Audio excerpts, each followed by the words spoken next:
जी। तानेश्वर, कांग्रेस नफा और नुकसान को सोच रहा है तो ऐसा नहीं है कि आम आदमी पार्टी या फिर अरविंद केजरीवाल इस नफा नुकसान को ना सोच रहे हो, लेकिन क्या लगता है आम आदमी पार्टी का स्टैंड फिलहाल क्या है? क्योंकि आज तो सीईसी की मीटिंग जब कांग्रेस की होगी तो कांग्रेस अपना स्टैंड क्लियर करेगा, लेकिन आम आदमी पार्टी क्या चाह रही है?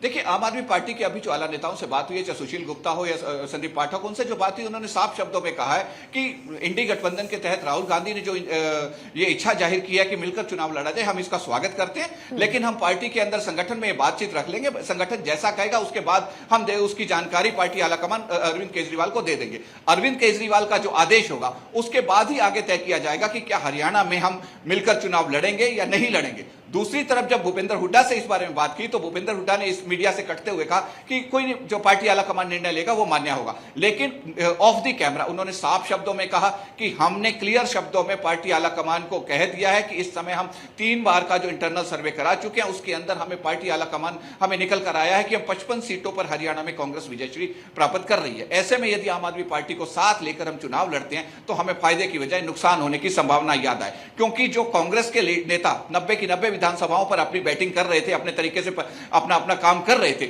उनकी जगह अगर 15 या 20 सीटें जो आम आदमी पार्टी को जाती हैं उनको अगर हम सीटें दे देते हैं तो वो जो बगावत होगी उसको कैसे संभाला जाएगा। देखिए, इफ एंड बट सब कुछ होता है। अगर राजनीति है, राजनीति में आप रानिया से देख लीजिए, जैसे बीजेपी के कैबिनेट मंत्री रहे हैं बिजली मंत्री अपना रणजीत चौटाला, वो 5 साल तक खट्टर सरकार के अंदर मंत्री रहे, नायब सरकार में भी मंत्री रहे, लेकिन उसके बाद बीजेपी ने उन्हें टिकट देने से मना किया तो अब उनका भी दिल्ली के अंदर डेरा डाल के बैठे हैं कि कांग्रेस शायद ज्वाइन कर ले, कभी भी खबर आ सकती है कि कांग्रेस ज्वाइन कर सकते हैं। ऐसे में जिन लोगों ने 5-5 साल से कांग्रेस में टिकट के लिए दावेदारी करते हुए काम किया है, यदि उनको अब टिकट नहीं मिलकर आम आदमी पार्टी के साथ गठबंधन में वो सीटें आम आदमी की पार्टी में चली जाती है तो कहीं ना कहीं कांग्रेस में भी बगावत होने की पूरी संभावना है। तो इसीलिए भूपेंद्र हुड्डा ने कहा कि हमने पार्टी आलाकमान को साफ शब्दों में कहा है कि हम हरियाणा में चुनाव नहीं लड़ सकते आम आदमी पार्टी के साथ मिलकर। फिर भी यदि पार्टी आलाकमान चाहेगा तो फिर जो निर्णय होगा देखा जाएगा।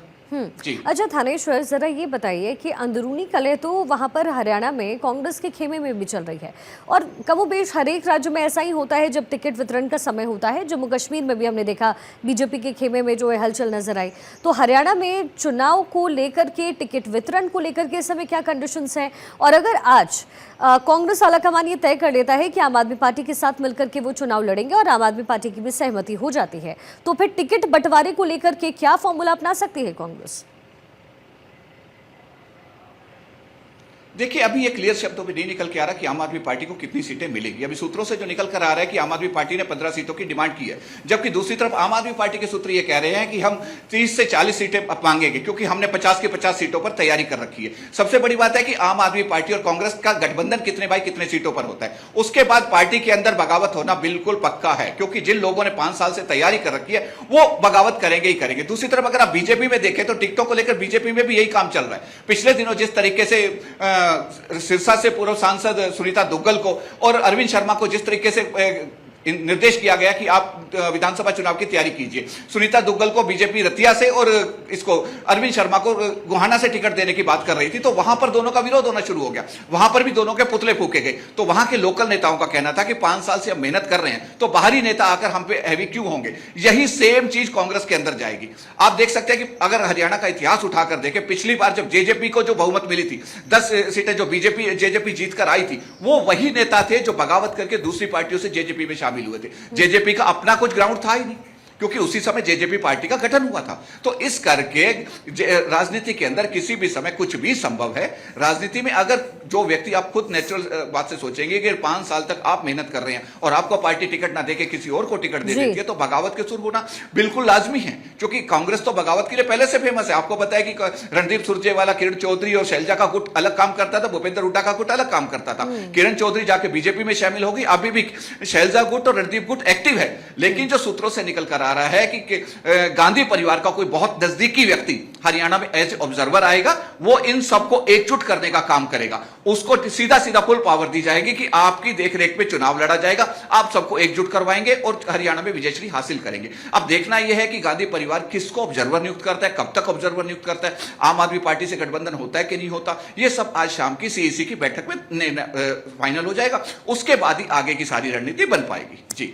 अच्छा थानेश्वर, देखिए भले ही आम आदमी पार्टी के नेता जो हैं अरविंद केजरीवाल वो राजनीति में नए नए आए हों, लेकिन नए खिलाड़ी होने के बावजूद उन्होंने 2 राज्यों में पूरी तरीके से अपनी सरकार बनाने में कामयाबी हासिल की।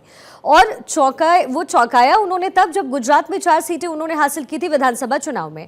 अब जब हरियाणा में अपनी पैठ बनाने की कोशिश दोबारा आम आदमी पार्टी कर रही है, ऐसे में जब दिल्ली का विधानसभा चुनाव होगा, क्योंकि राहुल गांधी के लिए जिक्र इस समय यही हो रहा है थानेश्वर कि राहुल गांधी की नजर इस समय है दिल्ली में होने वाले विधानसभा चुनाव पर।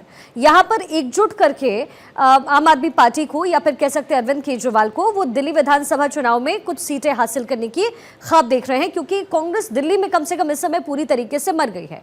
अब ऐसे में अरविंद केजरीवाल जो है वो कच्चे खिलाड़ी हैं नहीं।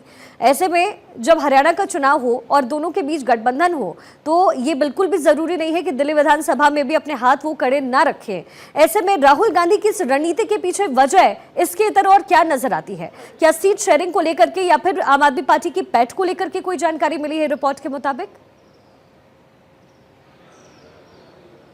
देखिए, जैसा आपने खुद ही कहा कि दिल्ली में कांग्रेस बिल्कुल मर चुकी है, हरियाणा में आम आदमी पार्टी को अभी ग्राउंड नहीं मिल पाया है। एक सांसद लोकसभा चुनाव में सुशील गुप्ता लड़े थे, वो भी चुनाव हार गए थे। ऐसे में हरियाणा में पांव जमाने के लिए आम आदमी पार्टी को किसी न किसी का सहारा चाहिए। हालांकि कहने के लिए आम आदमी पार्टी का संगठन बहुत मजबूत है, ग्राउंड लेवल तक आम आदमी पार्टी ने अपना संगठन खड़ा कर रखा है। कांग्रेस ने अपना संगठन खड़ा नहीं किया अभी तक, लेकिन कांग्रेस को विश्वास है कि बिना संगठन के भी वो हरियाणा में विजयश्री हासिल कर जाएगी। दोनों का बराबर की जरूरत है दोनों को, क्योंकि जिस तरीके कांग्रेस को दिल्ली में पैर जमाने के लिए जरूरत है, दोबारा उसे संजीवनी बूटी मिल जाएगी अगर आम आदमी पार्टी उसे अपना गठबंधन में ले आती है तो, और हरियाणा में आम आदमी पार्टी को संजीवनी मिल जाएगी कांग्रेस का साथ मिलकर। दोनों को एक दूसरे की जरूरत है और दोनों एक दूसरे की जरूरत पड़ने के लिए ही यह गठबंधन होगा। ये जो गठबंधन होगा एक किस्म जरूरत का गठबंधन होगा, किसी उसका विचारों का गठबंधन नहीं होगा। जिस तरीके से आपने देखा होगा कि 2019 के विधानसभा चुनाव में जेजेपी और बीजेपी का गठबंधन जो हुआ था वो भी एक जरूरत का गठबंधन था, विचारों का गठबंधन नहीं था। इलेक्शन दोनों अलग अलग विचारों से लड़े थे, लेकिन सरकार बनाने के लिए बीजेपी ने जेजेपी से गठबंधन कर लिया था। उसी तरीके से हरियाणा में आम आदमी पार्टी को एक कंधा चाहिए जिसके सहारे वो हरियाणा में अपनी पैठ जमा सके, और दूसरी तरफ कांग्रेस को दिल्ली में कंधा चाहिए जिससे दिल्ली में कांग्रेस दोबारा से एक्टिव हो सके। दोनों को बराबर की जरूरत है। अपना राहुल गांधी की यही सोच है कि दिल्ली में चूंकि कांग्रेस बिल्कुल खत्म होती जा रही है, चूंकि दिल्ली राजधानी है, दिल्ली दिल है देश का, राजधानी है, वहां पर यदि गठबंधन में सरकार बनती है तो कहीं ना कहीं कांग्रेस को एक संजीवनी बूटी का काम करेगी और कांग्रेस को बहुत ज्यादा सर्वाइवल मिलेगा। और उसी तरफ आम आदमी पार्टी को यह है कि जिस तरीके से हरियाणा में अगर आम आदमी पार्टी इसके साथ गठबंधन में आ जाती है तो चूंकि दिल्ली हरियाणा को 3 तरफ से घेरता है, तो जिसकी दिल्ली हरियाणा में सरकार होती है दिल्ली में कब्जा उसका होता ही होता है। दिल्ली में उसकी खूब चलती है जिसे कहा जाता है, क्योंकि अगर पंजाब के किसान अगर हरियाणा में बीजेपी की सरकार ना होती तो सीधा दिल्ली के बॉर्डर पर जाकर बैठ जाते। तो ऐसे में बीजेपी की सरकार हरियाणा में थी तभी उनको रोक दिया गया। तो इसीलिए दोनों की जरूरतें हैं, दोनों अपनी अपनी जरूरतें पूरा करने के लिए मुझे लग रहा है कि इस गठबंधन को सिरे चढ़ा सकते हैं। लेकिन जिस कड़े शब्दों में हरियाणा कांग्रेस ने इसका विरोध किया है, अब देखना है कि पार्टी आलाकमान इस हरियाणा कांग्रेस के विरोध को कितनी अहमियत देती है और सीईसी की बैठक में क्या निकल के आता है। उसके बाद सीईसी की बैठक के बाद जो निर्णय पार्टी आलाकमान को भेजा जाएगा, उसके बाद पार्टी आलाकमान उस पर क्या निर्णय लेता है, एक आध दिन में सारा बात क्लियर हो जाएगा। उसके बाद ही हम कह सकते हैं कि हरियाणा में जो राजनीतिक बिसात है, जो शतरंज बिछेगी, वो मोहरे किस किस तरीके से बिछेंगे और किसको शह और मात का खेल किस किस में चलेगा। जी बिल्कुल, मोहरे सेट करने का काम इस समय कांग्रेस भी कर रही है, आम आदमी पार्टी भी कर रही है और बीजेपी भी साथ साथ कर रही है। लेकिन थानेश्वर, सपा के साथ क्या हुआ? क्या मूवमेंट को लेकर के कोई जानकारी है? क्योंकि अखिलेश चाहते तो बहुत ज्यादा थे कि हरियाणा में कम से कम 5 से 6 सीटें उनके हाथ लग जाए, ताकि वो जो नेशनल पार्टी बनने का एक ख्वाब उन्होंने रखा है, जो संजोया है उन्होंने, वो कहीं ना कहीं पूरी तरीके से सफल हो। लेकिन राहुल गांधी नहीं माने, जबकि बड़ी जिगरी यारी दोनों की देखी सदन से लेकर के उत्तर प्रदेश तक। और कांग्रेस ये बात भी जानती है कि आने वाले दिनों में जो विधानसभा के चुनाव होने हैं, जिसमें 10 सीटों पर उपचुनाव है उत्तर प्रदेश में, उसमें अगर जरूरत कांग्रेस को है तो फिर अखिलेश यादव की जरूरत उन्हें पड़ने वाली है। तो उसको लेकर के क्या कुछ स्टैंड क्लियर हुआ है?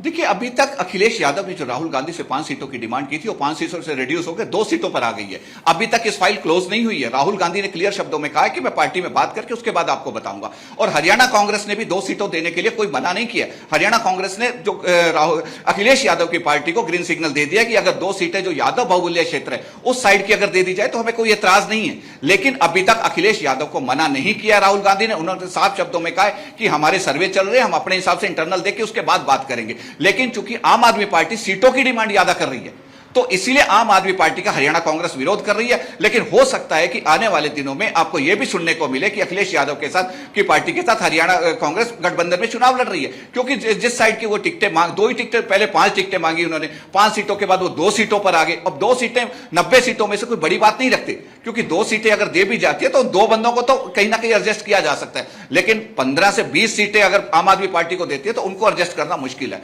तो इसीलिए हरियाणा कांग्रेस आम आदमी पार्टी का विरोध कर रही है, लेकिन हरियाणा कांग्रेस ने अखिलेश की पार्टी का विरोध नहीं किया है। यह भी जिस तरीके से आईसीसी की बैठक के बाद जो फाइनल होगा आला कमान के पास जाएगा, तो अखिलेश की पार्टी का भी वहां विचार किया जाएगा, आम आदमी पार्टी का भी विचार किया जाएगा, और 3 बार की जो सर्वे रिपोर्ट है और उसके बाद जो इंटरनल सर्वे रिपोर्ट है कांग्रेस की, उन सबको आके रखा जाएगा। उसके बाद ही कोई फाइनल डिसीजन होगा। अभी अगर हम कहें कि अखिलेश यादव की पार्टी को क्लियर कट राहुल गांधी ने मना कर दिया, तो ऐसा नहीं है। अभी उसकी भी पाइपलाइन में विचार चल रहा है। देखते हैं कि आज की रात जो है, जिसे कह सकते हैं कयामत की रात है, क्योंकि सीएसी की मीटिंग के बाद अब आज रात को आला कमान के साथ जब लिस्टें चली जाएंगी, आज रात को देर रात आला कमान के साथ मीटिंग हो सकती है, कल या दोपहर को आला कमान के साथ मीटिंग होगी, जिस उसके बाद देखना होगा कि आला कमान क्या निर्णय लेता है।